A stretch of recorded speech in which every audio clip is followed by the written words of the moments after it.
Hi and welcome to Magic Numbers. This is episode number 156, and today we are diving into the Final Fantasy early data. So, if you're feeling a bit wonky about the format, if you are still finding your footing, this is the piece of content that you should be watching because this gives you the early kind of overview of what's going on, and maybe will give you the insight of what you might be doing wrong or what you can be doing better. Before we dive into that, I would like to thank my sponsors, mtgazone.com, and of course, my many patrons. There can be always more. No new to report this week, so there are vacancies in terms of the organic growth of my content empire. Also, thanks to Bulkbox. If you're looking for a storage solution, Bulkbox is pretty good. And if you're in UK, you can use my code to buy it. Inquire at Discord. Something I never plug, but actually I do have a Discord and it's quite vibrant. So if you're looking for a spot to talk about data and limited, probably a good place to go. And with those out of the way, let's move to my preamble. And I think that there's sort of two kinds of formats in terms of early format preparation. One is where you find an abusive strategy and you abuse it very early and you get a lot of wins and potentially get lost later in the format when the abusive strategy is no longer accessible. And there are formats where finding a lane is key because lots of the strategies are viable and there is not a single one that is particularly dominant. And I think that Final Fantasy looks like the latter. So there is no boogeyman deck in week one. I think that almost every color combination is potentially great. And this makes for a great Magic and great discovery period for those early days of the format. So I would encourage you to check the data. Well, listen to this episode first of all. This will give you a nice overview. But start exploring it and start figuring out where can you get those small edges already now. Because this format so far, almost every archetype is having similar win rate, which means that almost everything is possible. And tap into your personal preferences, find those open lanes, figure out what are the key signal cards, because these are going to be particularly important in this format, and start winning. As I said, format is pretty balanced, and that also refers to how colors are being played. Here I have this graph where I always show what percentage of decks are composed of each color or contain each color. So basically, you would expect 20% being the average of everything. We have 5 colors in Magic, so each deck should contain 20% of the metagame roughly. And we see that it ranges from 22.5 for blue, which is the most played color, to 18.4 by red, which is the least played color. And it's not as balanced as Tarkir Dragonstorm was, but that was probably an artifact of this being a 3-color set. Still pretty close to each other. So we don't have like a color that is way overdrafted already now. And this is probably the result of the fact that there is not a single particularly dominant color combination. In terms of win rates, though, the colors are really close to each other. So format looks already balanced. People play a bit more blue, but blue has 55.6 win rate. People play a bit less red, but red has 55.3 win rate. And the range of those is between 55.8, which is black, that's the highest win rate, and also white, that's the highest win rate color in the set so far, and the 55.3 from red. So half percentage points between those. This is almost nothing. So it looks quite promising in terms of the power balance, at least. Second part that I normally explore is it a 2-color format? And yes, it's quite resoundingly a 2-color format. 57% of the decks are just pure 2-color decks, no splashes, no nothing. And 28% of the decks are 2 colors with a splash. So 85% of the decks are in the 2-color area. There are few monocolor decks, like around 2% of the decks were monocolored or monocolored with splash. And then there is around 10% of the 3-color decks. Important part of that is that half, if not more, of those 3-color decks are actually Sultai. So Sultai is sort of the 11th color pair in this format. It comes together frequently. It is synergistically working together with each other pretty well. And Sultai decks actually have win rates comparable with the win rates of the 2-color decks, while the other 3-color combinations don't. So yeah. And we get like at 1% or so of those 4-color or more decks in the format. And these will sometimes come together. As someone already says in the chat, Dave played 5-color towns at FNM last night and went 3-0. And it can happen. It is in the range. It just requires you to get probably good fixing and good number of towns, which is not going to be always happening. So don't really look for it. I don't think that it's a forcible strategy, but it will sometimes appear in your lane, and then be ready to take it. In terms of the win rates, well, monocolors and splash decks do best, but that's always the case. You can't force those, so that's not a very useful information. However, they don't win much more than just a regular 2-color deck. The average win rate for 2-color decks is 56.9. Average win rate for monocolored and splash is 57, so almost the same. But then we see a drop off. Splashing is an already cost of like around 2 percentage points. So 2-colors and splash decks have an average win rate of 54.7. 3-color decks 53, and 3-colors and splash 52.3. And there's of course a bunch of reasons for that. One includes, in a 3-color deck, you're more likely to draw a combination of cards that you cannot cast, and you start with the self-inflicted mulligan. Sometimes you don't find a good 2-color lane, and that's why you need to pivot into some kind of accidental 3-color lane, and those decks will always usually be less successful, and that also impacts the win rate of the 3-color combinations. In terms of the 2-color decks, let's start with the play rate. Because there's 10 of them, you would expect average being around 10%. And again, it's sometimes we see formats where the least played deck will be at around 3%. This time, the least played deck, Gruul, is at 7% of the metagame, while the most played deck, Golgari, at 12.7. These are not massive numbers. Sometimes we see the most played deck being like 20, 25% even. So pretty balanced in terms of the numbers. Most played, Golgari, as I said, 12.7. Then the second one is Izzet with 12.4, and Azorius with 12.2. And these are the 3 most played decks. So yeah, these are like 37% of the metagame. So 3/8 of the metagame within those 3 archetypes. Then we have Dimir and Boros with 10.9 and 10.5. So these are the only ones that are above the 10%, which should be the average. And then 5 decks that are slightly below this average of 10%. So Rakdos has 9.1, Orzhov has 8.8, Selesnya 8.4, Simic 8%. Keep in mind that Simic has 8%, but we have to keep in mind that there is still a large chunk of those Sultai decks that will be sort of like Simic adjacent probably. So Simic is probably played way more than this number is suggesting. And then Gruul at 7%, the least played deck.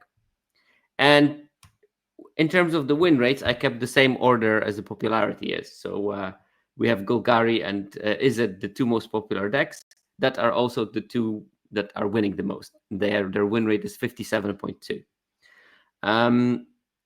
And we have a bunch of decks that are around 56%. So Azorius, Boros, Orzhov, Selesnya, and Simic all have around 56%. And also Dimir around 56%. And then Rakdos 55.5, and Gruul is the one that is lagging behind at 54. But 54 is not a tragedy, to be fair. So you should not be like actively avoiding Gruul. When the Gruul lane appears in front of you, you should probably grab it. It's just slightly lower than the rest. But as you can see, there are 2 decks that are slightly ahead of everything else in Golgari and Izzet, and then the rest is relatively close to each other, independently of their popularity. So yeah, as I said, this is a format where it seems everything is possible. You can play a solid Golgari deck, you can play a solid Orzhov deck, you can play a solid Simic deck, and sometimes also you will find a very good Gruul deck. So everything is possible. And in this situation, when everything is possible, then you should move to the next step. And the next step is, of course, figuring out how can I make those Azorius decks win a bit more? Or how can I make those Orzhov deck win even more? And hopefully, looking at the next few slides, we're going to start arriving at those answers, at least highlighting, maybe looking at the most important cards. We can start figuring out what is the thing that makes this format tick. So first, I'll start looking at cards in each color. I'm going to focus on the best bombs, top commons, and top uncommons in each color, just to give you the baseline of what makes those colors work. Bombs I defined as cards that have over 61% game and hand win rate on 17 lands and are of higher rarity, because there are some uncommons that would fit that criterion, but I skipped them and I left them for the uncommon part of the slides. In white, we have two bombs. Dion, Bahamut's Dominant, the 4-mana 3/3 that makes a 2/2 and gives flying to other knights you control during your turn. Obviously, the 2/2 makes is a knight, and then it flips into a Saga that is a 5/5 flyer that gives flying to creatures. It's just disgusting. Super cheap, super efficient. Even if opponents kill it, they still leave a 2/2 behind, which is gross. Very solid card, one of the best rares in the set. And we have also Summon Knights of Round, an 8-mana Saga creature that makes a total of 12 2/2 Knights across 4 turns if it survives. And it has a good chance of surviving, and it does have Indestructible, and it's a 3/3 on its own right. And then the last thing that the Knights of Round do is give all creatures you control +2/+2 an Indestructible counter on them. +2/+2 is until end of turn. So all your 2/2 knights become 4/4 knights Indestructible, and that should end the game. I don't know if it's possible to have a game outlast the summon of Knights of Round in a normal way, unless there's some kind of like flying creatures that you cannot block involved that will kill you. But most of the time you will play it, you will win. The problem is that it costs 8 mana, so there is the difficulty how to get to 8 mana. Turns out people can get to 8 mana, as indicated by the 61% win rate of that card. For white commons, it seems like to be a top common in white, you need to have a word white in it, as the top common is the white Aura Sight, the 4-mana Oblivion Ring / Buried in the Garden version. 4 mana, just exile target permanent, and until this thing leaves the battlefield, and it also taps for for 1 white mana. And that 1 white mana is pretty useful. For example, you can play it on turn 5 or something when you don't have the 5th land, exile something and use your weapons vendor to move up artifact or things like that, or you can have the protection spell for 1 mana to protect it as you played it when you tapped out. And despite white being a relatively aggressive color, it does have some top end that ramping to is actually useful. For example, the Knights of Round that we've talked about just a second ago. And it's by quite a large margin the best white common in the set. Second best white common is the White Mage's Staff, another card with white in the name. 2 mana for equipment with job select, so it makes a 1/1 as it enters and equips that 1/1, and that equipped creature gets +1/+1 and has, whenever it attacks, you gain 1 life and is a cleric. Sometimes will be relevant. There are some cleric synergies in the set, and there are some life gain synergies, so it taps into both of those pieces.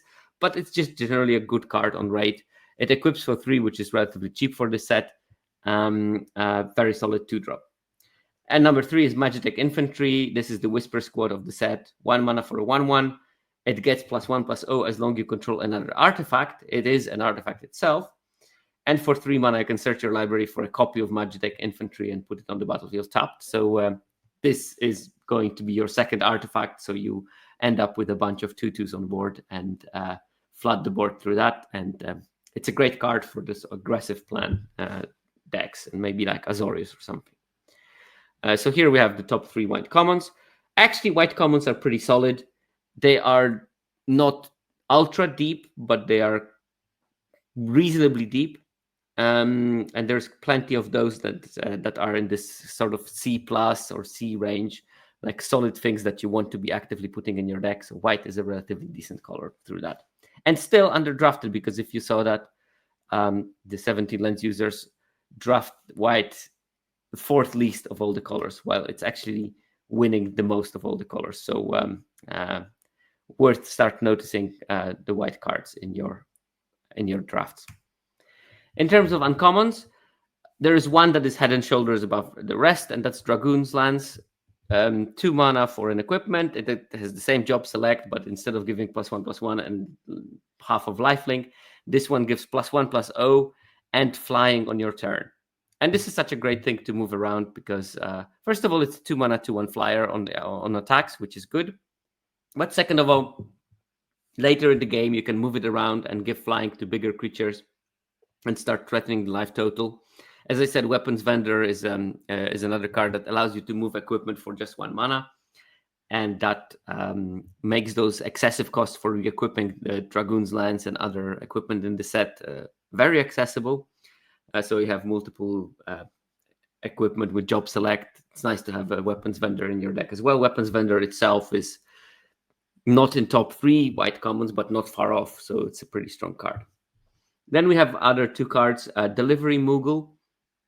That's a 4 mana 3/2 flyer. And when it enters, you tutor your library and graveyard for an artifact with mana value 2 or less and put it in your hand. And I mean, as you see, the best uncommon in the color is already a 2 mana artifact that you can find with Delivery Moogle. That's part of its charm. And you have it on a really solid 3/2 flying body. 3/2 flyer on its own, maybe not amazing in modern economy of card rates, but 3/2 flyer that draws you a card, now that's a different story. And this card is still flying a bit under the radar, I think. I think that lots of you have already figured out that it's good, but it still goes relatively late and people still are a bit shy of putting them into your deck. And this is like the thing, because this card is in the format, do prioritize picking at least one of those 2 mana artifacts early so that you're ready for picking up Delivery Moogle if the opportunity arises. So if you see a pack with solid common and solid common that is also a 2 mana artifact, maybe it's the moment to prioritize the solid common that is also a 2 mana artifact, so you get prepared yourself for the Delivery Moogle. And the last one, we have Adalbert Steiner, however you pronounce it in the Final Fantasy universe. A 2-drop, it's a 2/1 with lifelink, but it also gets +1/+1 for each equipment you control. And this card can go quite large very quickly. If you start with, like, I don't know, there is a 1 mana equipment you can play, then you play Steiner, then you follow up Steiner with a 3 mana job select equipment, and all of a sudden your opponent is facing a 4/3 lifelinker, and that will win games and win races. So very solid 2-drop. Okay, blue, the most popular color, and I do think the most powerful color in the set so far. There are 2 blue bombs. One of them is in the main set, Jill, Shiva's Dominant. That's a 3 mana 2/2 that can bounce a permanent to its owner's hand on the ETB. And it also flips into a saga that does million things and then returns back to Jill. So a lot of value in that card for a 3-drop. Very, very powerful. And the other card that is in the bombs is on the bonus sheet, and it's Urza, Lord High Artificer from Modern Horizons 1. It has many synergies with artifacts. They give you mana, and you have a lot of those equipments that you can tap without any kind of issues. It can find cards from your library, and you can draw them and cast them for free. It's also weirdly an artificer, so it has minor synergies with Sid, the Azorius Signpost uncommon that checks for the number of artificers. Yeah, but very, very strong. And obviously you will see it very rarely in a draft, but it's good to know that if you see it, you should not hesitate and pick it and play it in your deck. In terms of the top blue commons, the poster child of the opening slide of this presentation, Dragoon's Wyvern. I always struggle. Is it Wyvern or Wyvern? Let's go with Wyvern. 3 mana 2/1 flyer that makes a 1/1 colorless hero token on ETB. So basically slightly worse preening champion, but still good enough to be the top common in blue in this set. And then there is a ton of other blue solid commons, and the ones that made the list are Combat Tutorial and Dreams of Laguna. Combat Tutorial is divination that puts also a counter on a creature you control, +1/+1 counter as you cast it. And it also does it in such a way that it can be blown out. So if an opponent kills your counter target, you still get to draw 2 cards because you target the player when you draw. Which also means that Combat Tutorial can be used aggressively. If your opponent is close to milling, you can force them to draw 2 cards and then win the game through that. Probably a very fringe case of using it, but good to know that it does exist. And the other one is Dreams of Laguna, 2 mana, surveil 1, then draw a card. And it has flashback for 3 and a blue. And it's very weird to see that among the top blue commons, and blue commons are among the best commons in the set, 2 of the cards are card draw. And I listened to Alex's limited level ups state of the format, and he very astutely observed that Combat Tutorial and Dreams of Laguna will often go into different decks. So if you're playing sort of aggressive, assertive deck, Combat Tutorial is going to be much better. If you're playing a more reactive deck, when you don't necessarily always have creatures early in the battlefield, Dreams of Laguna becomes better. And most of the time, also, when you play those reactive decks, you're going to have those synergies of, if I cast a spell and pay 4 mana for it, something happens. And Dreams of Laguna's flashback option triggers those. So 2 cards that have similar function, but maybe have slightly different homes. And it's not going to be like that you cannot put both of them in the same deck. It's just that in one type of decks, Dreams are going to be better. In one type of decks, Combat Tutorial is going to be better. So worth noticing which one is what. And hopefully we're going to try to look at some of those color combinations later in the episode. In terms of the top uncommons, start with public service announcement. Swallowed by Leviathan is an amazing card. It's the top blue uncommon, and it still goes really, really late. So if you're not picking it high enough, maybe it's time to start.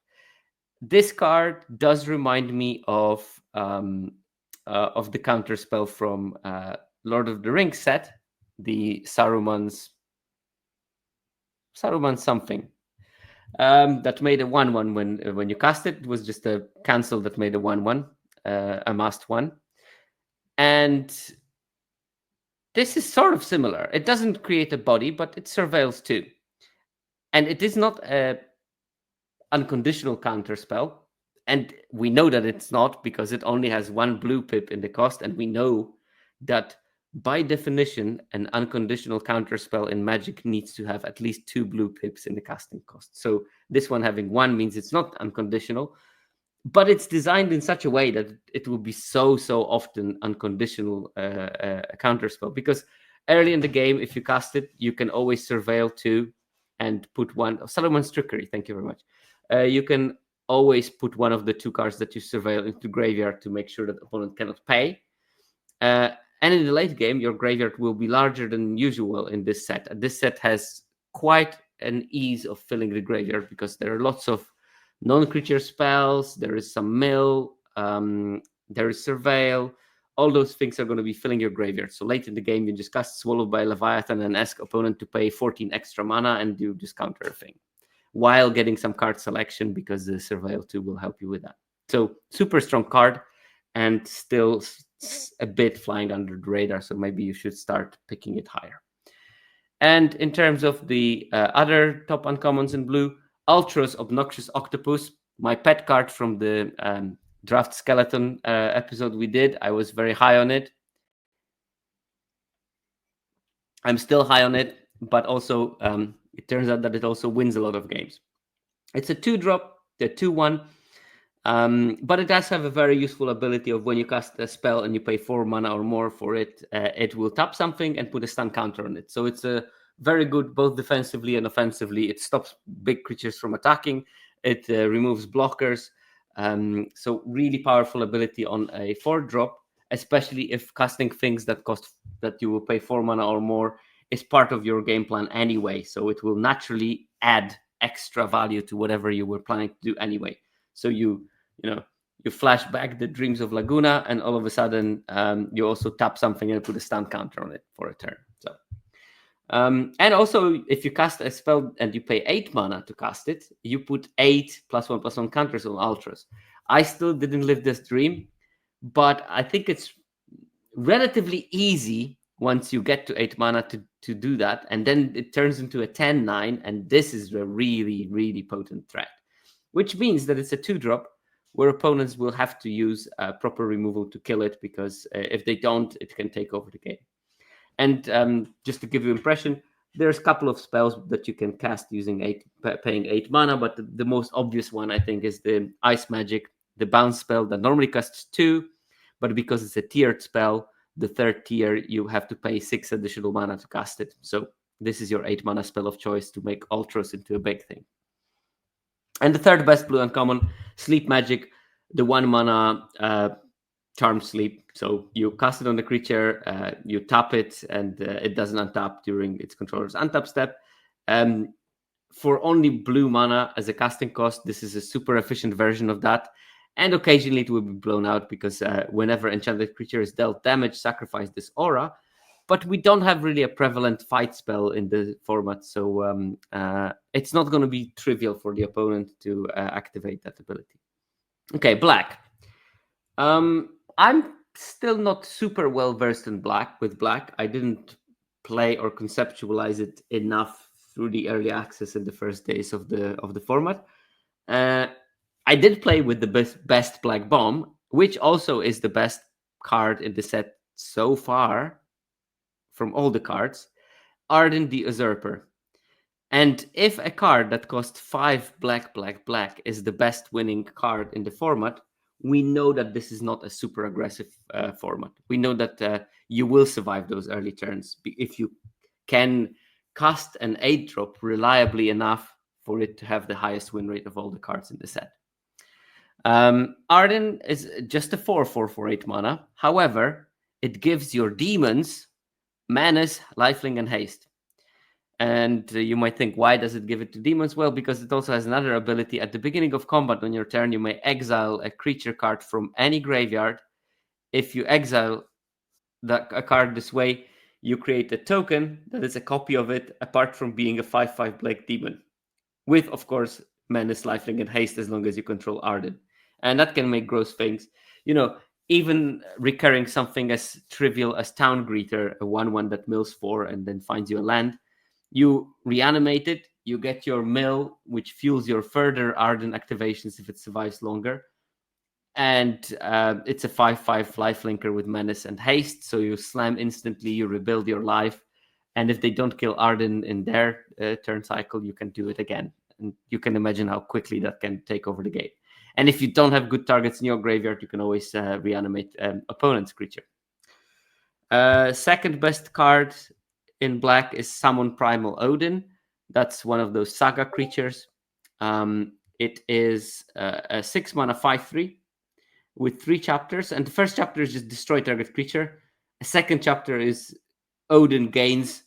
Whenever this creature deals combat damage to a player, that player loses the game. So basically, they have to block it, and they have to make sure that they can block it. And even if they do block it, if you have a trample trick, you can still kill them on the spot. And that's a pretty good thing. I mean, otherwise you just attack, and they have to block a saga creature that already killed something. Most of the time, because it's a 5/3, it will trade with thing that it blocked, and you got a 2/1 very easily. And then there's the third option. Third chapter is you draw 2 cards, and then each player loses 2 life. So that's basically a Ether Drift spell that costs 4 mana on the last chapter of that saga that already killed a creature and threatened to kill an opponent. I don't think that the third chapter is going to be activated a lot, but sometimes it will happen, and that's nice to have. So potentially you have 3/4/1 from that card. And also on the Black Bombs list is just the good old Yawgmoth Tran Physician. It is also a card on the bonus sheet, and I had the pleasure of playing it in my pre-release. It is as good as advertised. You have a lot of fodder to sacrifice. Drawing card is great. Killing opponents' creatures is great. Protection from humans is relevant, as most of the legends in this set are humans. So it will be able to block some much bigger creatures without any repercussions as well. Yeah, really sweet card. Top black commons. Again, we see removal. Sephiroth's Intervention is the number 1 black common. That's a 4-mana destroy target creature you gain 2 life. And second is Cornered by Black Mages. 1 black for a sorcery. Target opponent sacrifices a creature of their choice, and you make a 0/1 wizard that has... It pings the opponent whenever you cast a non-creature spell. Very solid card, and also something that maybe people are a bit too low on. I mean, you will not always get the best creature, but because the format is not super speedy, you will get something useful. Sometimes they will be able to sacrifice a token of their own, but it's not always a terrible thing in this format, because if they played like this job select card and they have a very expensive equipment, expensive in terms of re-equipping it, making them sacrifice that 1/1 hero that is attached to that equipment is setting them back by several turns, and then they have a useless equipment for a couple of turns on the board, and that gives you time to get a bit of a breather there. And the third best black common, and it's nice to see that this card can be in top commons, and it's another card draw spell. It's a Resentful Revelation, 1 and a black for a sorcery. You look at top 3 cards of your library and then put 1 of them in your hand and the rest in your graveyard. So it mills you, it draws you some, it gives you some card selection, not card advantage. But for 7 mana, you can flash it back from your graveyard, and then you get a card advantage because you do it second time, so you get a second card out of it. Great to see that this card has a high win rate. I do expect that it's not equally great in every single black color combination, but definitely in your Golgari decks, it's going to be amazing. So don't ignore that card. And this is another color where we have a bunch of removal and card draw. So it seems to me that this format is very value oriented and not maybe specifically aggression oriented like some sets from the last couple of years. In terms of black uncommons, the top one is Side Quest Hunt the Mark, another removal. Whenever this enchantment enters, destroy up to 1 target creature at the beginning of your end step. If a creature died under an opponent's control, create a treasure token. Then if you control 3 treasures, transform this enchantment into a 5/6 that for some mana can get indestructible until end of turn, like a really threatening thing. And I think that flipping Side Quest is not trivial, but not impossible either. And 5 mana for killing something and making a treasure, because you're going to get a treasure at the end of the turn. This is just 1 mana more expensive than removal we've seen before. That usually costs 4 mana with 2 black in the casting cost and makes a treasure on the cast rather than the end of turn. A second best black uncommon is Overkill. 3 mana for an instant that gives something -0, -9,999. So another removal.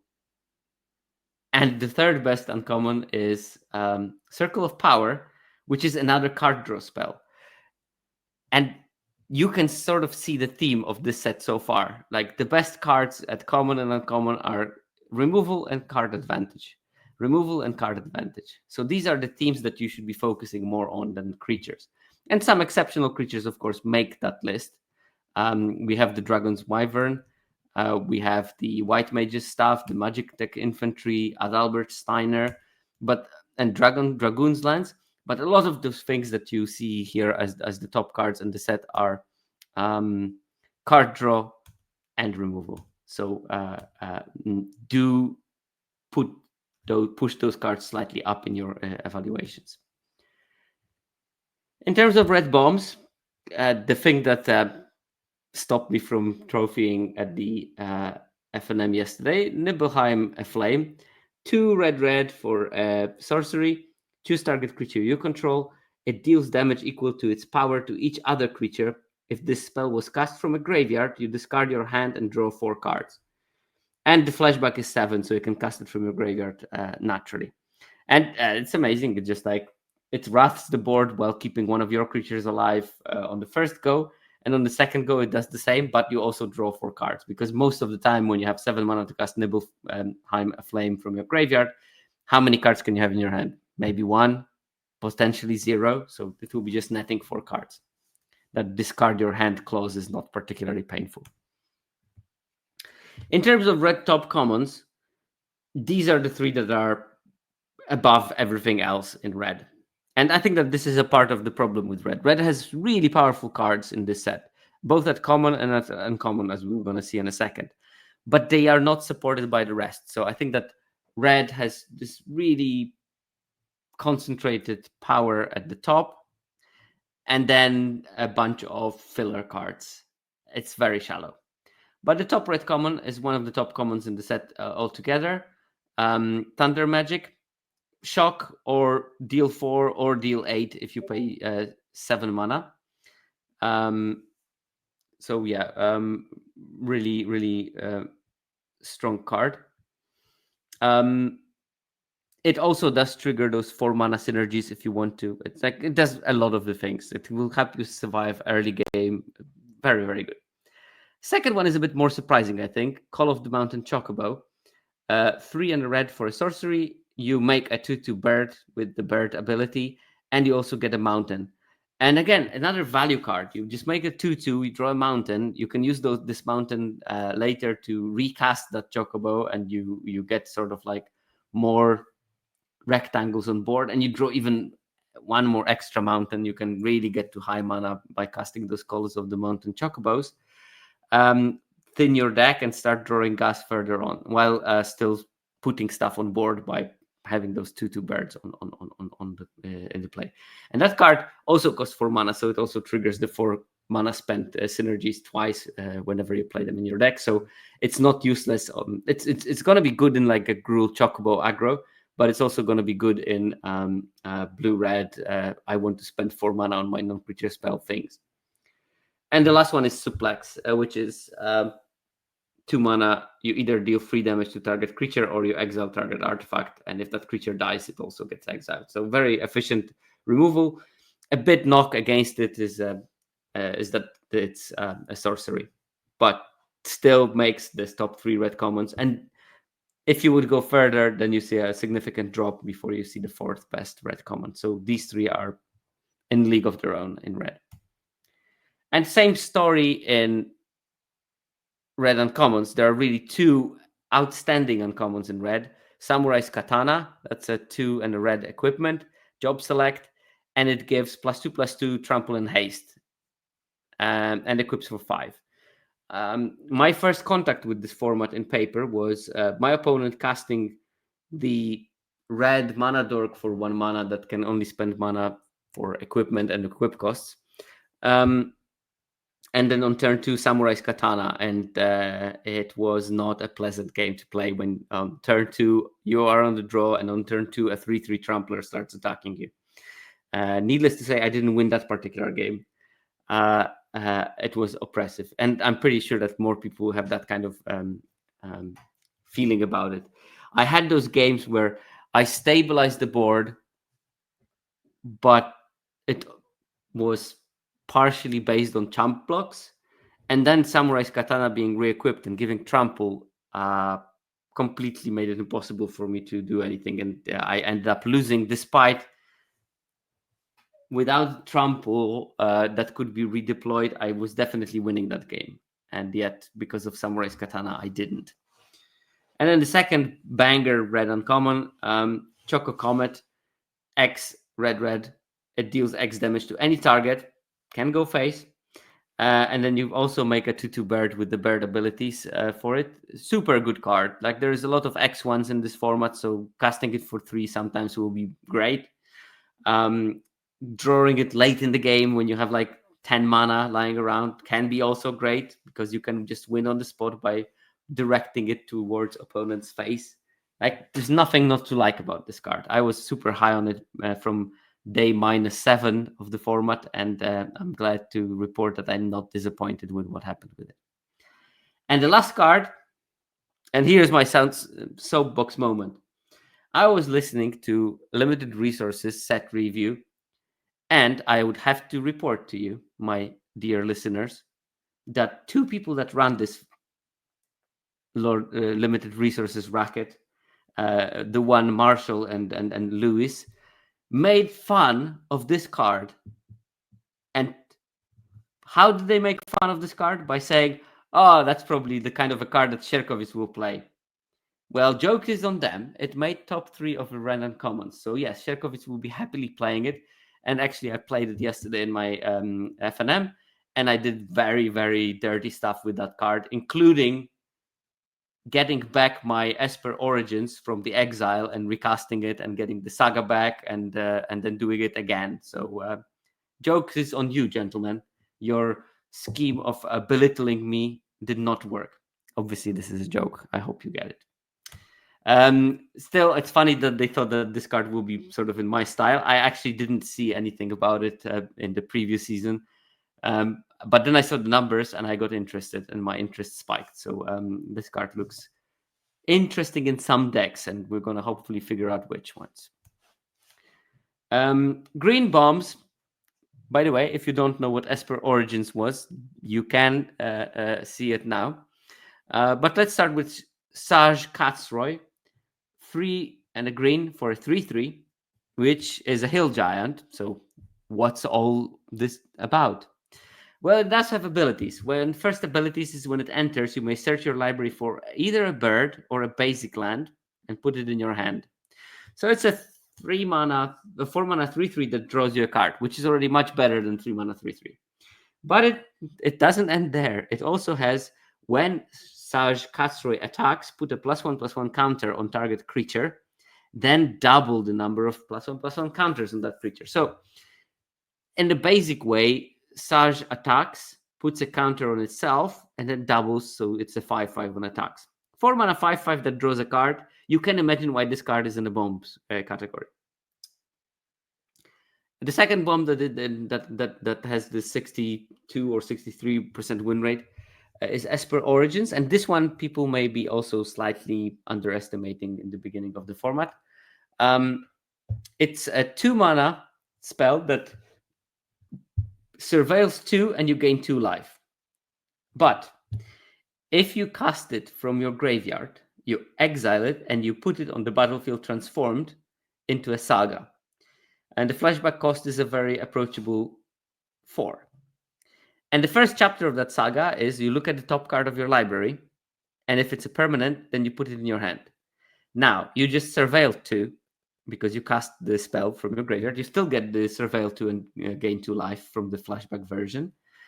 So you can engineer the situation when you will put a permanent on top of the library, and then you draw a card, and it's a 4/4, and the next turn you get like 2 green mana, and then when it dies, it gives +2/+2 and trample to all your creatures. It's a really strong card, and I think that people are slightly underplaying it yet, and it doesn't get...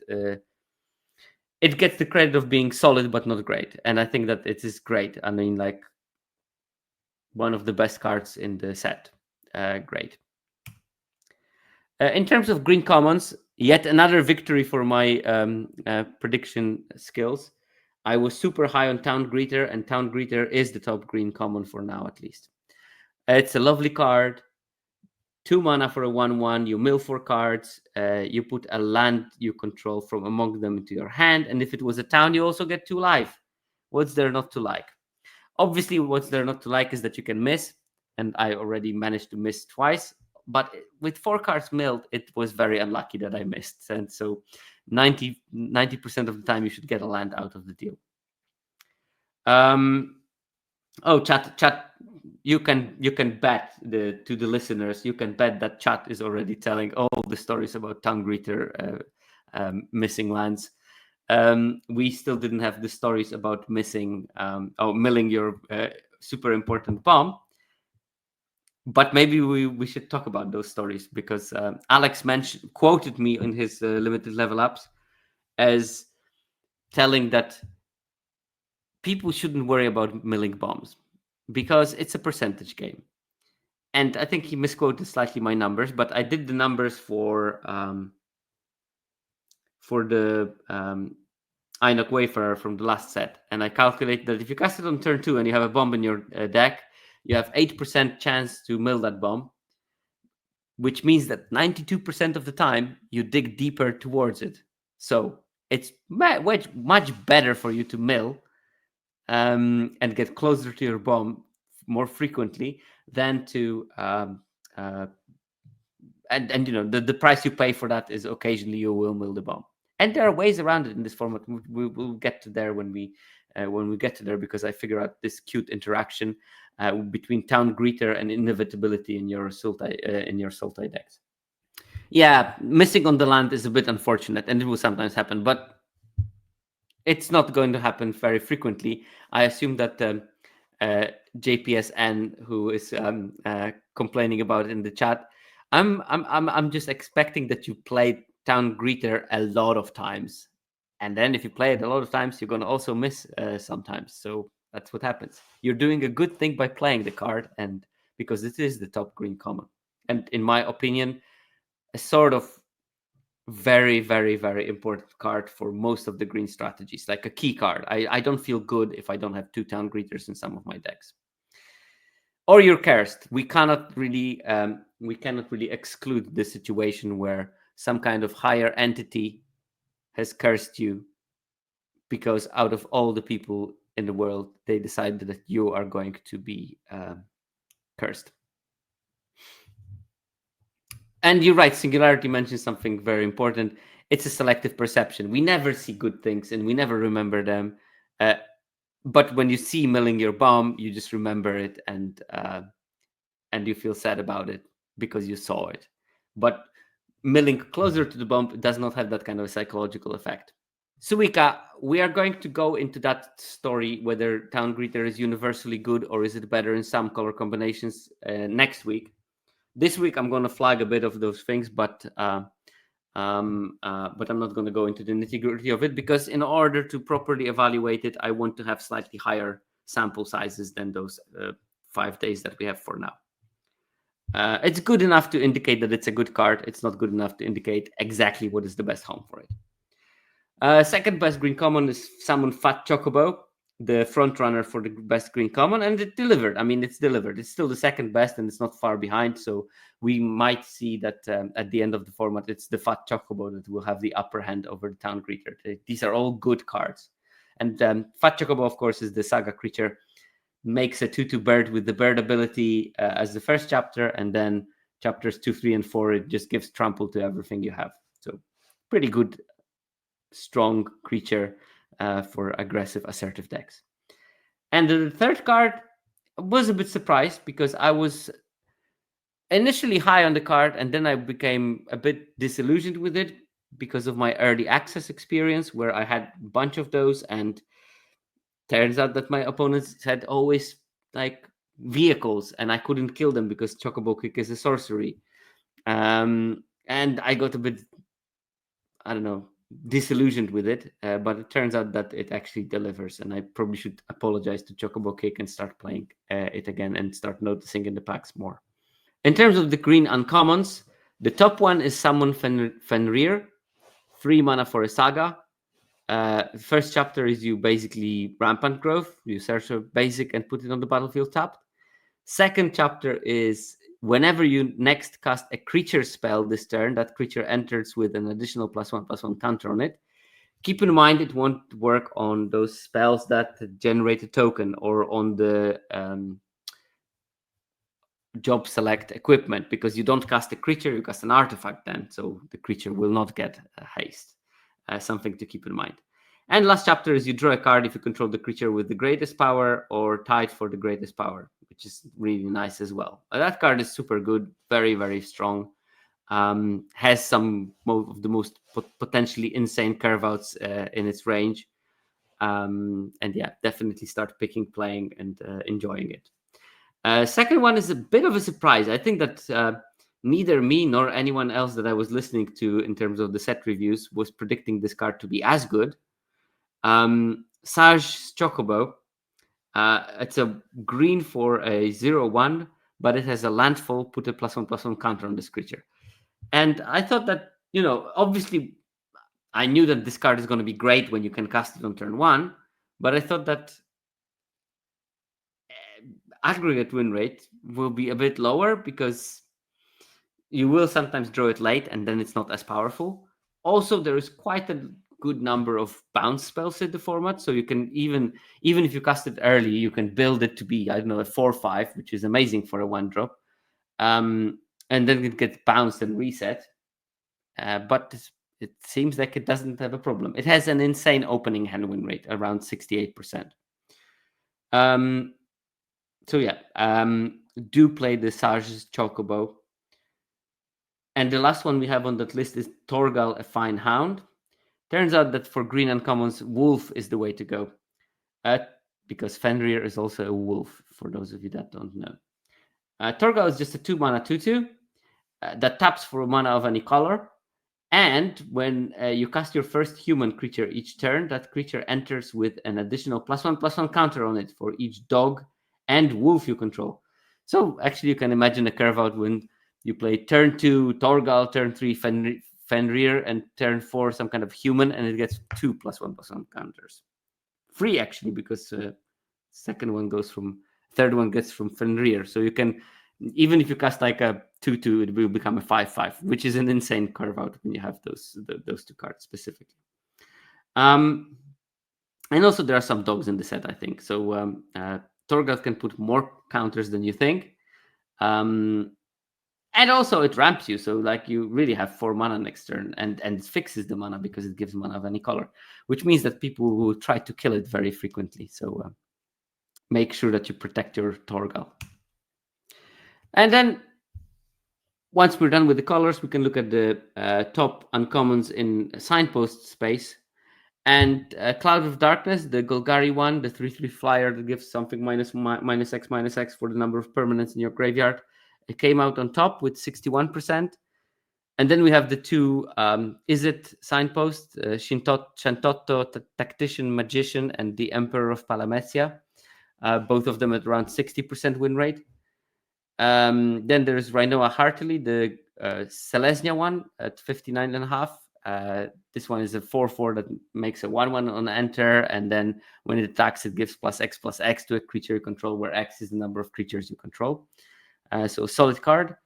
Omega Heartless Evolution, a 7-drop in Simic, but when it enters, you stun something for X turns, and you also gain X life, where X is the number of non-basic lands you control. So despite costing 7, it does enough on ETB to make it a good card. Because yesterday I gained like 5 life when I cast it, and it was great. And then we have Ignisciencia, the 3-mana Simic Signpost. That one you look at the top 6 cards of your library, and you can put a land from among those cards onto the battlefield tapped. So that 3-mana thing that ramps you, very similar in its principles to Fenrir, but maybe slightly worse in it. And Exdeath Void Warlock, 59% too. That's another Golgari one, the 3-mana 3/3 that gains you 3 life and then flips into an X3 with Trample, where X is the number of permanents in your graveyard. Very good cards, all of those. And then maybe last one to mention is the Zidane, the Boros Signpost. For 5 mana, it steals something, and that something will get haste and lifelink until end of turn when you steal it. And so these are the best tier of the signposts. And then we have slightly worse one, like Garland, which is probably good sometimes, but sometimes situational. Lock Cole, that's the Dimir one that has lifelink and death touch and loots on enter and attack. And Gladiolus Amicizia, which is a 6-mana 6/6 that searches or tutors for a land, fetches for a land onto the battlefield, and also has a landfall when the land enters. It gives +2/+2 and trample to something. And then you have a bigger drop off, and you have things that are like 57, 56, which is maybe less impressive. So you have Rufus Shinra, Jot, Sid, and Judge Magister Gabranth in this category. But yeah, they're already significantly behind. If you see, if you look at those top signposts, you have 2 Izzet ones, 2 Golgari ones, 2 Simic ones, And then a couple of one-offs from the Dimir, Gruul, Rakdos, and Selesnya color pairs. So these 3 color pairs definitely were given really solid signpost. The Golgari, Izzet, and Simic. So worth noting that. Okay, and with the general overview of the multicolors and each color, we can move to the actual specific color pairs. And I'm going to go in the order from the most winning color pair, Golgari, to the least winning one, Gruul. Because I think that, well, first of all, the top color pairs are usually less interesting, weirdly. I think where most interesting things are those middle ones. So I want to put them in the middle. And then we end with Gruul, and we have a sad moment before we finish the stream, talking about the color pair that didn't work out quite as well as it probably wanted to. And the structure is going to be the same. I'm looking at commons and uncommons, and for each of those, I'm going to highlight the best common, a card that I will select as a hidden gem. And this is a very nebulous criteria, but sometimes it's a card that is maybe played slightly less, or maybe goes slightly later in the draft, and still has a pretty solid win rate. And then I end up with the trap. And this is the card that is played a lot or goes early in the draft and yet doesn't deliver in terms of the win rate. And obviously, traps and gems are very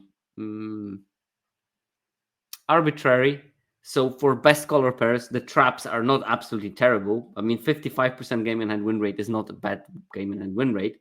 It's just lower than the best things in that particular color combination. So if you want to have a best version of Golgari, you probably shouldn't be playing Precious Wanderings, because that card has only 55.2% win rate in Golgari. So maybe this is not what you should be focusing on. And hopefully through some of those cards, we also will be able to come to some kind of a epiphany about what plan is the most successful plan for the given color combination. And with Golgari, that's very simple, because the top common is Town Greeter, 62.2% game and win rate, which is super high for a common. You want to mill cards into your graveyard because so many of your cards are having count the number of creatures or permanents in your graveyard to get a better version of an effect.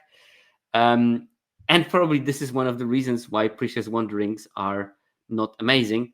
Precious Wandering being a ramp spell, Town Greeter being a spell that finds you a land. This is how you want to get your lands in this deck, by Town Greeter, not by Precious Wanderings.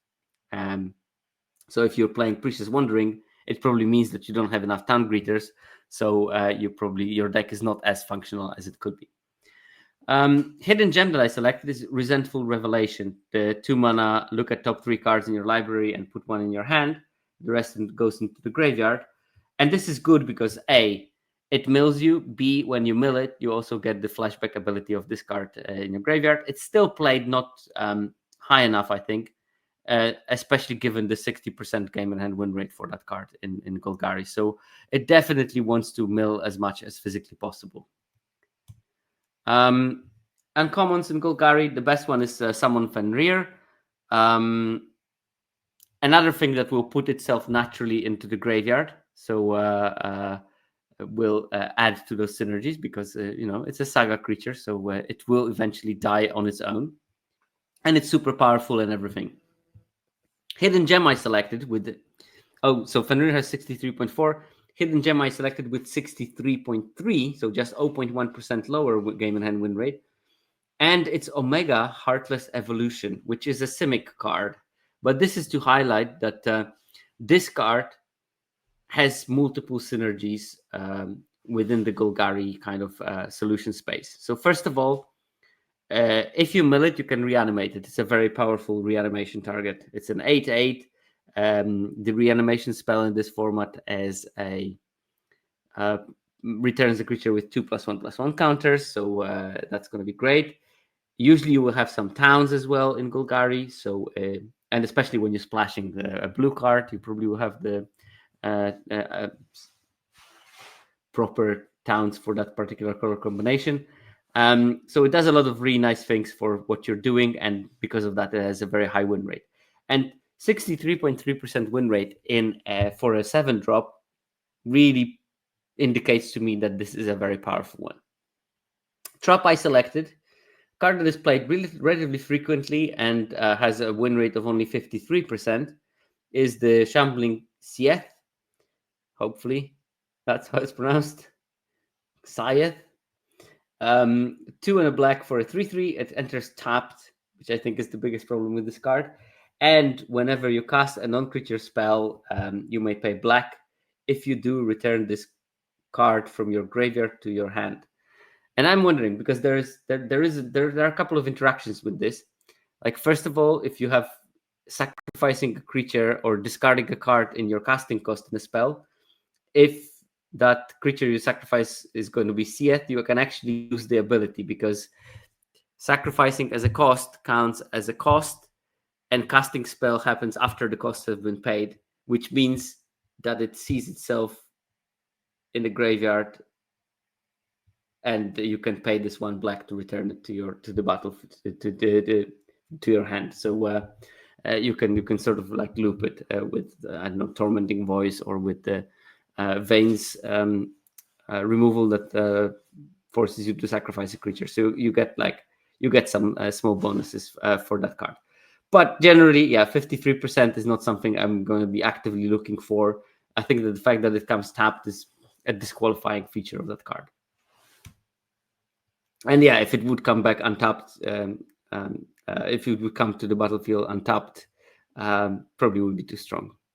Good question from Cozy Chocobos, very much on theme. 53% on Sieth is surprising. Is it possible it's worse when drawn and better when milled? That's a good question. And that's a question I don't possess an answer to, but it's a very plausible explanation.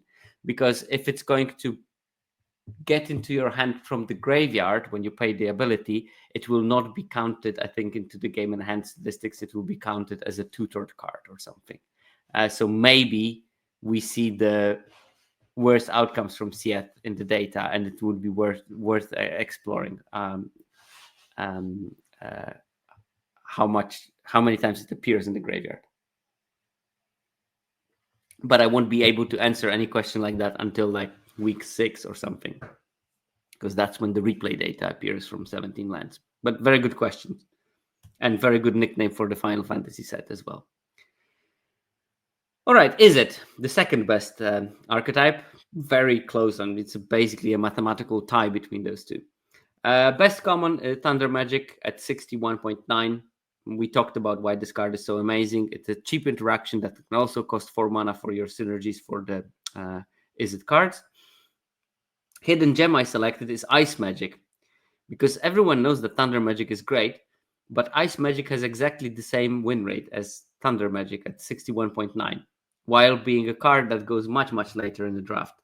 So you can get an equally powerful card as Thunder Magic much later and supply your Izzet deck with a 4 mana spell, because Ice Magic for 4 mana will, instead of bouncing a creature, will put it on top of the library, or top or bottom.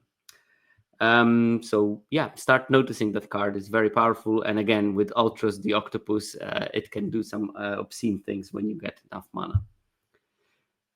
Somehow people don't complain about getting flooded when they can cast Ice Magic for 8 mana and make their Octopus into a 10/9.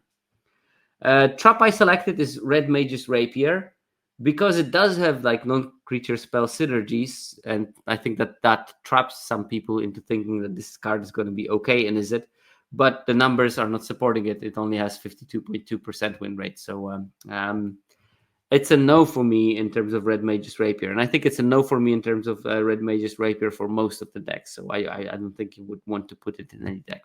It's gonna appear again as a trap in a different archetype. So probably not the card you should be prioritizing. Best uncommon is Choco Comet. And again, you got like the best common and the best uncommon are red, but it drops off very quickly from there. And then the rest of the Izzet decks are filled with blue cards. So blue should be the probably primary color for your Izzet decks, while red should supplement with those excellent cards like Thunder Magic and like Choco Comet. Choco Comets win rate in Izzet is 64%. It's ridiculous. Card is really good. And as a gem, I did select the Sorceress's Schemes. A lot of S's in this card name. I noticed it's hard to pronounce. Sorceress's Schemes. 58%, which is not like close to Choco Comet. But I have to say that all the other cards between the Sorceress's Schemes and Choco Comet were sort of obviously there in the Izzet space. So you got your Signpost there, you got your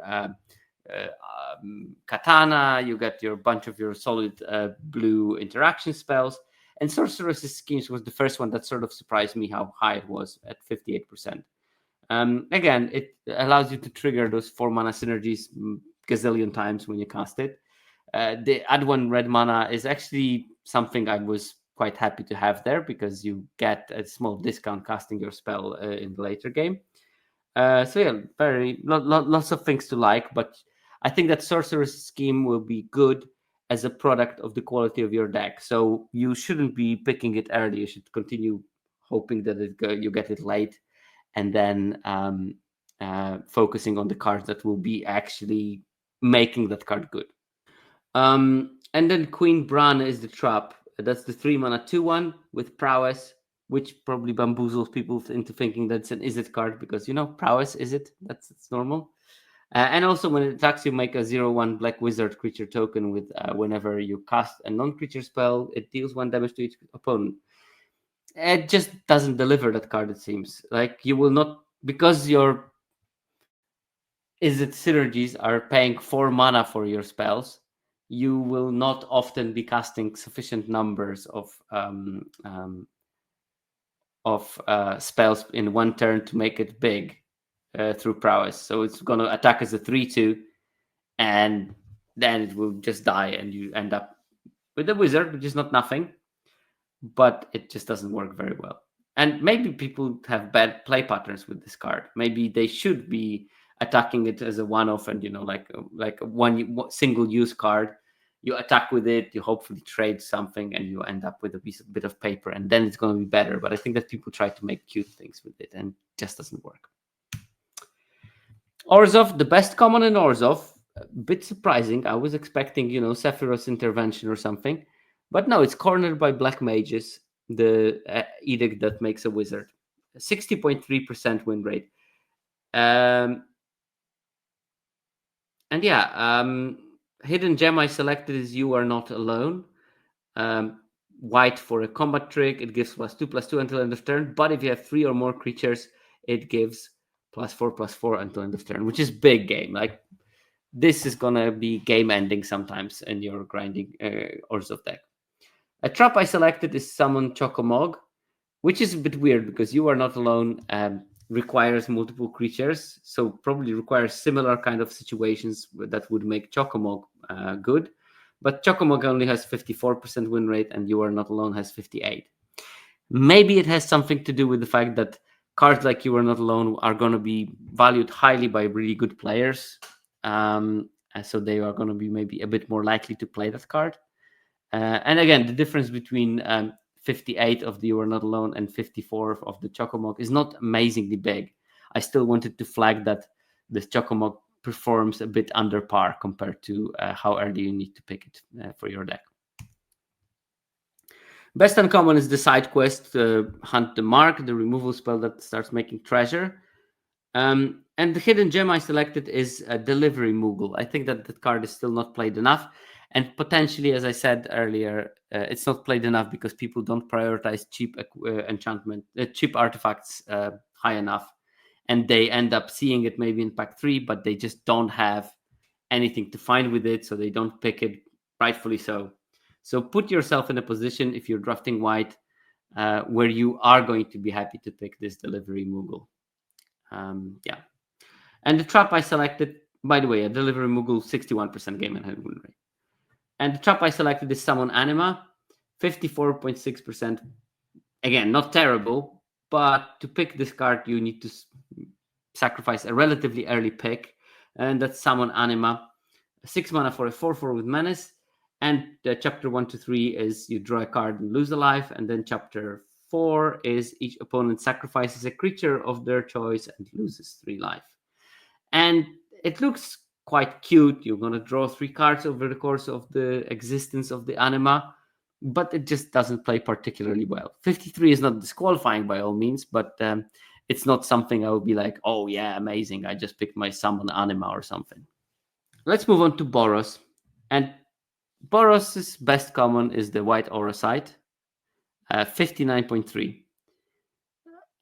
Which is low compared to what we've seen before. Like the best common in Orzhov was over 60, in Izzet 62 almost, and in Golgari 62.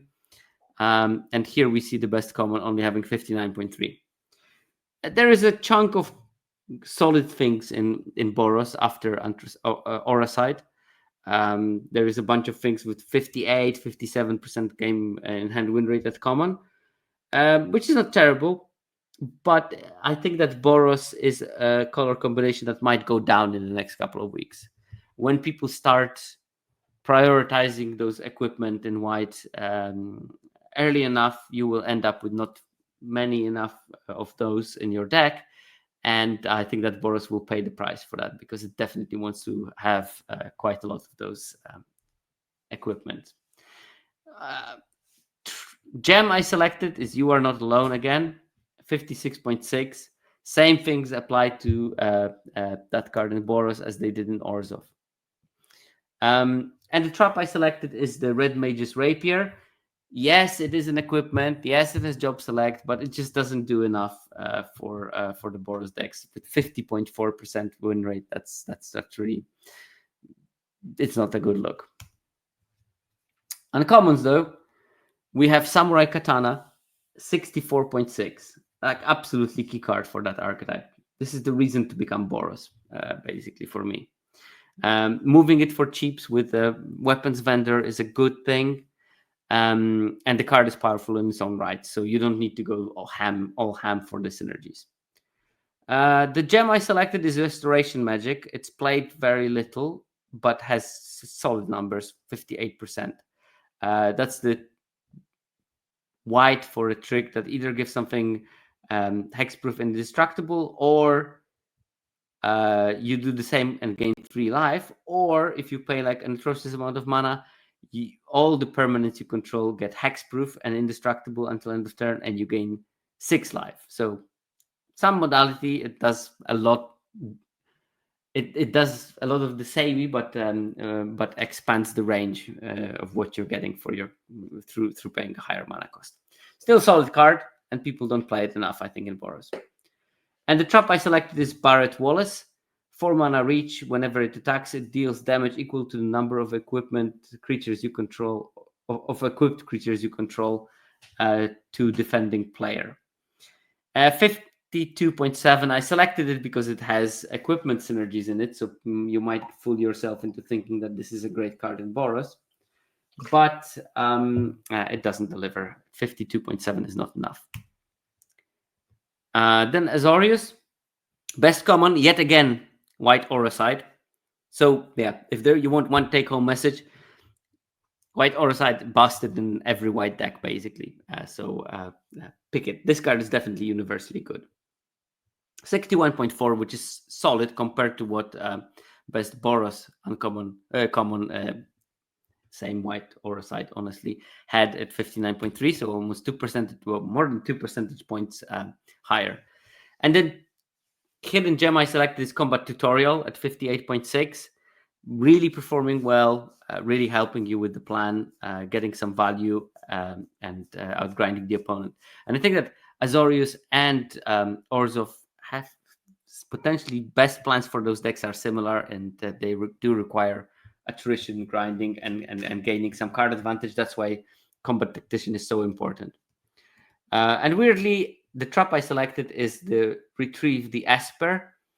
I put it in there because lots of people play it, first of all. But second of all is that this, to me, indicates that, yes, you want to have some artifacts, but not at any cost. Putting a Hill Giant that has, even the one with Flashback, is not good enough for those Azorius artifact decks to come together. So if you want to be playing those artifact decks, these are the 2 cards that you want to be putting in them, Dragoon's Lance that we mentioned before with a 61.2 game in hand win rate, and Magitech Armor, 3 and a white for a 4/4 vehicle. When it enters, you create a hero, and then you could cruise for 1. And I knew that this card is like okay, but I was actually a bit surprised how high it is on the win rate of the Azorius deck. So I will definitely have to pay more attention to it. Maybe it's better than Broadcast Rambler. And the trap I selected is Tidus Blitzball Star. The Signpost uncommon for this color is one of the worst win rate cards in the color pair. So worth remembering that it might be a trap in its own home. Yeah, and I looked through that list and looked through other cards in Azorius that were quite high in terms of the win rate. And an image emerges to me of Azorius being a very proactive deck that leans on those equipments and has a Wyvern also to finish the games, rather than what we're used to, Azorius that tries to do chippy damage with flying and has some controlling elements. No, this one looks like more assertive by quite a large margin. Selesnya, and anyone listening to this in the podcast version, would you hazard a guess what is the top common in Selesnya? And yes, you're right if you said white or a side. Yet again, this time at 58.5% game in hand win rate. Gem I selected is the Blitzball Shot. That's the 2 mana +3/+3 trample trick. Yet again delivers. It's not like amazing, but I think that Selesnya also has the same problem with Boros. The numbers are not reflective of how those color pairs will look in a week or 2 weeks because they're going to fade away, I think. And yeah, again, you can see that my hidden gem has 56.3. In some color combinations, this was the number for cards that I consider traps, basically. But the trap in this deck, I selected the Loporite Scout. It's a creature that grows whenever a creature enters, not permanently, just until end of turn. And because of that, you might think, oh yeah, Selesnya's go wide, so let's put this thing because it is a payoff for me going wide. But turns out it doesn't work very well. 52.8 is not an impressive number. The uncommons in Selesnya, we start with the obligatory Dragoon Lance. Yeah, card is really strong and has the numbers to prove it. A hidden gem I selected is the Adalbert Steiner that we discussed before. It has 60.8, but I put it mainly here because that card is sort of like in heads of many players, I think, connected directly to Boros, but actually it does well in Selesnya. So don't ignore the fact that it's just basically 2/1 or a 3/2 with lifelink when it starts attacking, which is not bad at all. And the trap I selected is Quina de Coupe Gourmet. Another kind of indication that go wide is not what you are supposed to be doing in Selesnya. Quina is this sort of making token synergy. So whenever you make a tokens or any number of tokens, you make an additional frog on top of what you did, and then you can sacrifice a frog to put a counter on it. And it just doesn't deliver. It's 53%. We saw the same with the Loporite Scout with 53%. Generally, what a picture emerges is that green-white wants to be just solid green-white beats without any of this go-wide malarkey. There is just not enough stuff that will help you going wide. And probably, I mean, Selesnya has good win rate still, which means that you probably just need to build it as a solid creature deck without any excessive go-wide kind of things. Play a 2-drop, play a good 3-drop, play a good assertive 4-drop, and then double spell, and you're good. So that's how you should be probably playing Selesnya, rather than focusing on, oh, I need to make a very wide board, then attack, and I play Trumpet Blast. It doesn't seem to be working. Yeah, and I will definitely go into the Selesnya numbers in the next week's episode, because I see questions in the chat from Sabrina about maybe some legend synergies are going to be important, or birds or tempo. I'm going to try to explore those, but at least for now, it seems to me like the go wide theme is a sort of a trap. Simic, best common, and I was a bit The uncommon legend that makes dog has good numbers singularity. That's true, but that doesn't need to go particularly wide. And it's just a solid on rate creature. It's like a good 4/4 that attacks with something that will also be probably a 4/4. So yeah, I mean, when I was talking about the go wide cards, I was thinking more like the make 3/1/1 heroes or make 4/1/1 heroes. These cards are not as high in the win rate as I would expect from them to be if this Selesnya was truly a go wide deck. Yeah, I think that TD Knight has a good point. Selesnya really just wants to curve out with good cards and some removal. No need to go wide with small creatures. And yeah, I think the secret is small creatures. Rhinoa Hartley, if I remember the name correctly, is making a big creature with a small creature that will be big the next time it attacks. Simic, I was a bit surprised to see that Chocobo Kick was the top common at 60.2. I will maybe need to reevaluate that card because I was started high on it, then I became low. Now I have to go high again. Yeah, but it's a solid removal spell. The fact that you can return a land you control and then double the damage you're dealing is neat because you can kill like massive creatures. Not that I think in Simic is not going to be an issue, but you have your Omegas running around, and then you ramp, so you probably can cast like a 6/6 much earlier. But if you don't, then you can still kick the Chocobo Kick and get nab a bigger creature, even if you don't have one. Hidden gem I selected is Syncopate, mainly because it was way higher than I thought. It's the second best common in Simic, 59.5. So definitely think about playing Syncopates in your Simic decks. And it's still, when you think about it, it's just a weaker version of the Swallowed by the Leviathan. And yet it still manages to pull some solid numbers in an archetype that doesn't have the highest win rate. Trap I selected is Ice Flan. It's played quite a lot by people in this deck combination. And 53.7 is not the number I'm interested in. So it's just not a good enough card, I think. That's my worry. Best uncommon for Simic is, again, it was a surprise to me that it was Saj's Chocobo. I was expecting Saj's Chocobo to be great in white green or in green red, more aggressively slanted decks. But in Simic, still best uncommon with 61.2, so no accident, I think. Card looks really solid across the board. And mind that maybe it's because in Simic, Saj's Chocobo is going to be at any stage of the game because you're drawing many lands and you're putting them into the battlefield, and it will still grow to something significant when you draw it late. Hidden gem I selected is Eden, Seat of the Sanctum. And we're going to go back to this kind of discussion that we had about the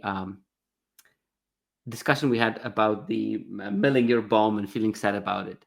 Well, Eden is exactly the card that stops you from worrying too much about it. If most bombs in this format are going to be permanents, and this will allow you to return that permanent into your hand from the graveyard. So Eden's Seat of the Sanctum is a land. It taps for colorless, which is a problem. I'm not going to lie there.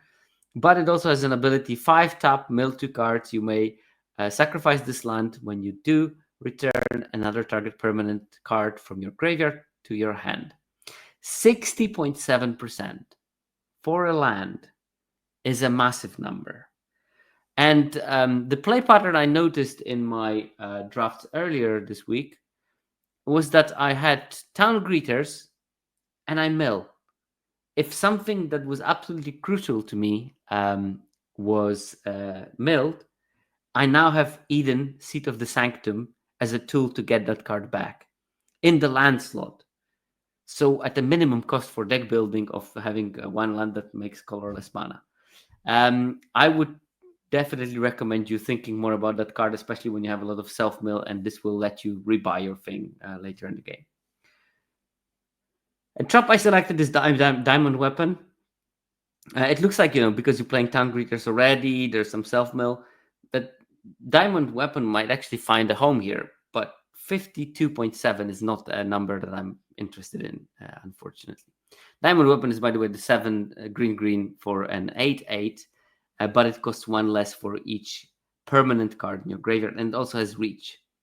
And also, no damage is being dealt to it. It prevents all damage that would be dealt to that creature. So you need to supplex it, probably.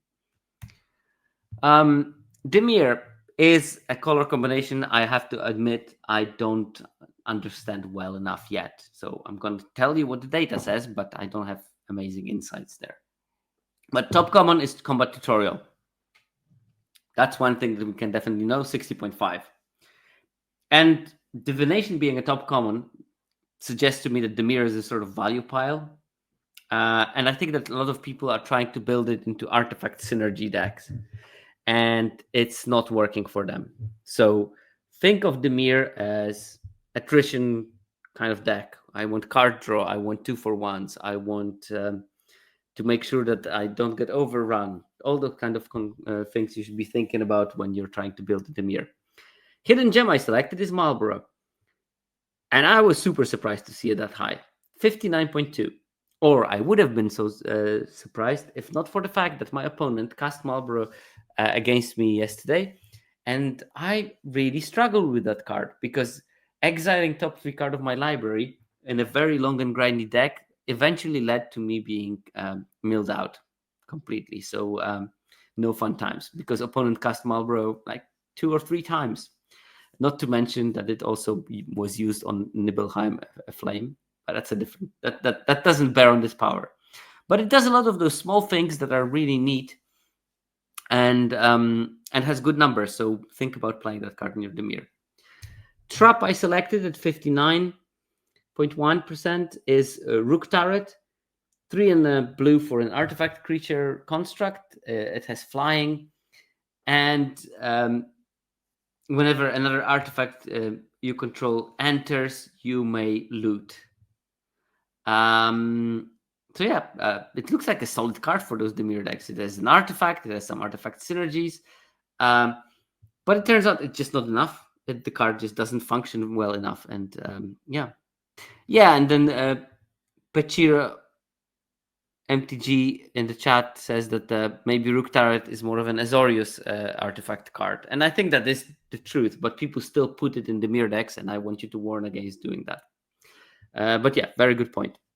And again, this is something for the next week episode where I'm going to try to dive down into the nitty-gritty of it. In terms of the Dimir best uncommon, it is Circle of Power. Again, big surprise for me, but it's another card draw spell. So we have a card draw Divination as the best common and sort of Black Divination as the best uncommon. And that probably is not a coincidence. The hidden gem I selected is Demon Wall, the 2-mana 3/3 wall with menace, because it's a very menacing wall. It's like you look at it and you feel uncomfortable instantly. 58.7% game and hand win rate. And, it will stop aggression early. It will grow with the game later. It looks like a good card that fulfills for this. It's not going to be good in every color combination, but Dimir specifically is maybe more conducive to playing those kind of cards. And the trap I selected is again Summon Anima, this time with 53.8, because that's too low, I think. And that card didn't deliver, I think. And Rakdos, the best common is the Sephiroth's Intervention, the removal spell, and that gains you 2 life at 60.6. But not that amazingly far from it, is the Call of the Mountain Chocobo with 58% game and hand win rate. So, solid card that puts a lot of value in your hands. But there are also solid cards that try to put a lot of value in your hands but fail miserably, and one of them is the Summon GF Ifrit. First 2 chapters are Ramage, second 2 chapters are add red mana, and it's a 52% card. And I think that, the reason why it's not doing so well is that eventually it will die. It doesn't trigger any of those non-creature spell synergies. Like, there's a lot of small things that accumulate to make it from a card that could potentially be good into a card that is maybe not amazing. I did play it where it was good a couple of times in junt piles that were focusing on reanimating things, and then it was good. But those decks will not come together very often. And you wouldn't be surprised that the best uncommon is Choco Comet at 62%. So I'm not going to dwell on that. We know that this card is strong. Hidden Gem is again Sorceress's Schemes at 60%. That is a big win rate for that card that probably no one was betting on in the previous season for the set. The trap I selected, and these are the saddest ones normally when I have to do that, but it is what it is. I have to follow the numbers. Black Waltz number 1. It's not as good as Mambo number 5, unfortunately. 53.3% win rate. And that's the signpost for the black-red. The one that has Flying Death Touch and also pings things for 2 damage if you cast a spell.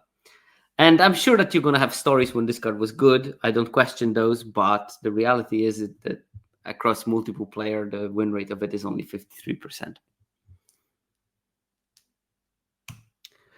Gruul.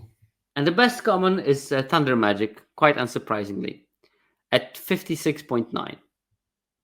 Which is a low number. This is the best that the Gruul has to offer at common, and it's Thunder Magic at 56.9. Not to diminish the achievement of being the top common, it's just that you can see the difference in quality there. Hidden Gem I selected is Town Greeter because I thought maybe people will think that, you know what, but Town Greeter is not that amazing in Gruul. It still looks quite solid at 55.9, given that the archetype is a bit below its par. And the trap I selected is Sabotender because it has landfall, but which is part of the theme of Gruul, but it has pretty bad numbers too at 51.4. And then uncommons, and here we have some better news. Well, Fenrir has 60.9 win rate. Samurai's Katana has 59. There are some of those good kind of uncommons in there that you can build your deck around. One card I want to select that is probably should not be picked highly, or should be at least thought about before you pick it, is Side Quest Raise a Chocobo. I think you really want to flip this side quest, and to do that you need a density of birds. And if you don't have that density of birds, this side quest Raise the Chocobo is just a 2-mana Chocobo, which is not that impressive, honestly. You get a 2-mana Chocobo with flashback for that same price. But yeah, I mean, this sort of means that Gruul wants to use those generically solid cards, very much like Selesnya. Just curve out, have some removal to back things up, and win. And this is it. This is it.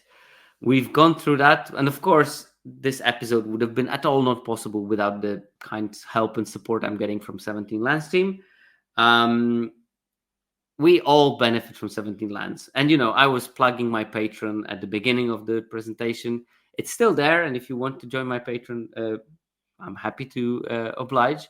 But I think it's even more important that you join the 17Lands Patron, because these guys are literally sweating in order to get those data super early in the format, you know, in situations where they have to figure out how to update the logs before they are released. There's so many people that are doing so much voluntary work just for you to get access to free data and keep it in the public domain. So yeah, if you have some cash lying around, just sponsor them for even a couple of months. They will be very happy if they get extra money. So a plug not for me, but for someone that I deeply care about. That is 17Lands. And yeah, so thanks to the team, and thanks to Jake Brown for helping me with a lot of things in this podcast and making it what it is right now. And with that, I'll see you next week and a couple of days probably, because there's the Pro Tour next week, so I'm not going to stream on the weekend. When we are going to be talking about a bit of a surprise topic. I'm not gonna remove a veil from that, but it's going to be somewhat linked to the Pro Tour. So yeah, think what you want, but I'm not releasing that secret before it happens.